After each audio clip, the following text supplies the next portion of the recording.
Hello दोस्तों, एक बार फिर से आपका स्वागत है आज की हमारी नई कहानी में। अगर चैनल पर नए हो तो चैनल को सब्सक्राइब कर दें। दोस्तों, ये कहानी बहुत ही इंटरेस्टिंग, बहुत ही लुभावनी होने वाली है। आज की कहानी का शीर्षक है 4 टका 4 ज्ञान। तो चलिए कहानी को स्टार्ट करते हैं।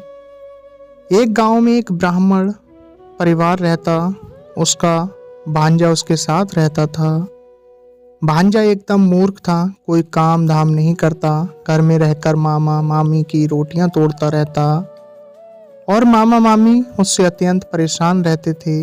वे उसे कुछ कमाने धमाने को कहते, पर उस मूर्ख को कोई काम ना आता, ना ही कोई उसे कुछ काम देता था।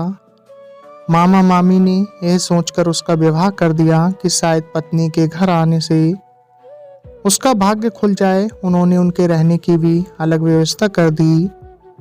उसकी पत्नी अपने साथ कुछ दहेज लेकर आई थी, उसी से उसकी गृहस्थी की गाड़ी चल रही थी। परंतु जैसे बूंद बूंद से घड़ा भरता है, वैसे ही बूंद बूंद टपकने से घड़ा खाली भी हो जाता है। कुछ ही दिनों में उसके घर का सारा सामान खत्म हो गया। पत्नी समझ गई थी कि उसका पति मूर्ख है, इसे कोई भी काम नहीं देगा। इसीलिए एक दिन उसने अपने पति से कहा कि वह कहीं से भी कुछ ज्ञान सीख कर आए। राह खर्च के लिए उसने उसे कुछ रुपए दिए। पत्नी की बात मानकर वह ज्ञानी को ढूंढने निकला।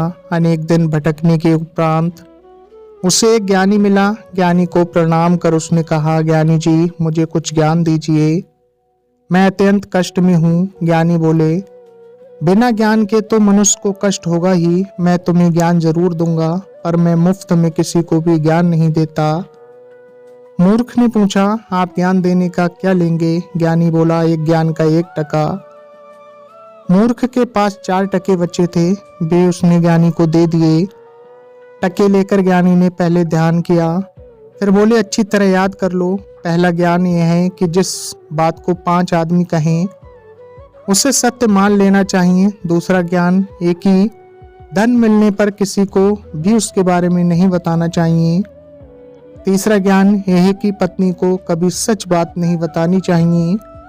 और चौथा ज्ञान यह है कि अपने स्वामी या राजा को सच बात ही बतानी चाहिए। ज्ञान की चारों बातों को अच्छी तरह याद कर वह मूर्ख ब्राह्मण अपने घर को लौटा। रास्ते में एक गांव में उसने देखा कि एक जगह भीड़ जुटी हुई है। उसे पता चला कि कोई भिखारी मर गया है, पर कोई उसे वहां से उठाने को तैयार नहीं था। तभी मूर्ख ब्राह्मण वहां पहुंचा। सभी ने उसे घेर लिया और कहा, वह उस लाश को उठाकर कहीं फेंक आए। पहले तो उसने सोचा कि ब्राह्मण होकर वह ऐसा काम क्यों करेगा। फिर उसे ज्ञानी द्वारा दिए गए पहले ज्ञान की याद आई कि 5 आदमी जो कहें उसे मान लेना चाहिए।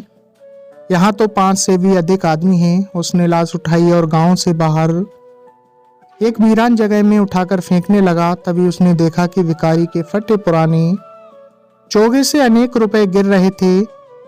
उसने सारे रुपयों को इकट्ठा किया और अपनी जेब में रखकर चुपचाप अपने घर आ गया। घर पहुंचने पर जब पत्नी ने उससे पूछा कि ज्ञान सीख कर आए, तो उसने हाँ कहा, पर रुपये पाने की बात उससे छिपा ली। अब उसके पास अनेक रुपए थे। उसके दिन सुखपूर्वक बीतने लगे। उसका रहन सहन बदल गया। उन लोगों ने एक अच्छा मकान भी बनवा लिया। उनके ठाट बाट देख पड़ोसियों को जलन होने लगी। एक दिन एक पड़ोसन मूर्ख ब्राह्मण के घर आई और उसकी पत्नी से पूछा, दीदी, आपका पति क्या करता है जो आप लोग इतने ठाट बाट से रहते हैं? वह बोली, मैंने तो कभी पूछा नहीं।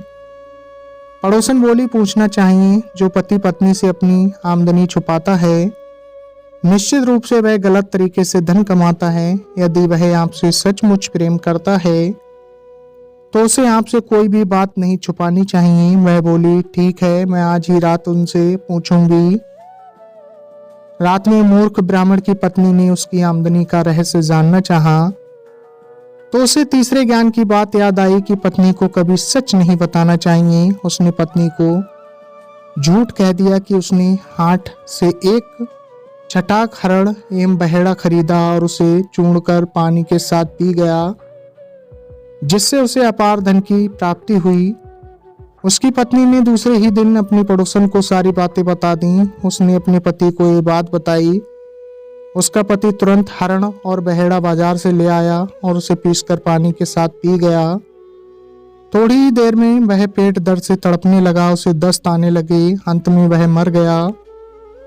पड़ोसन ने राजा के पास जाकर उनकी शिकायत की। राजा ने मूर्ख ब्राह्मण को बुलाया और सारा माजरा पूछा। उसे ज्ञानी की चौथी बात याद आई कि अपने स्वामी या राजा को झूठ नहीं बोलना चाहिए। उसने राजा को सारी बातें बता दी। राजा उसके सच बोलने से बहुत खुश हुआ और उसे ढेर सारा धन देकर विदा किया। तो दोस्तों, बस इतनी सी थी ये कहानी आपको कैसी लगी कमेंट्स बॉक्स में ज़रूर बताएं। कहानी अगर आपको पसंद आई तो कहानी को शेयर कर दें ताकि दूसरे लोग भी इस कहानी का मतलब समझ पाएं। और दोस्तों, मिलते हैं फिर अगली वीडियो में एक नई कहानी लेकर। आपने अपना कीमती वक्त दिया, तब तक के लिए धन्यवाद।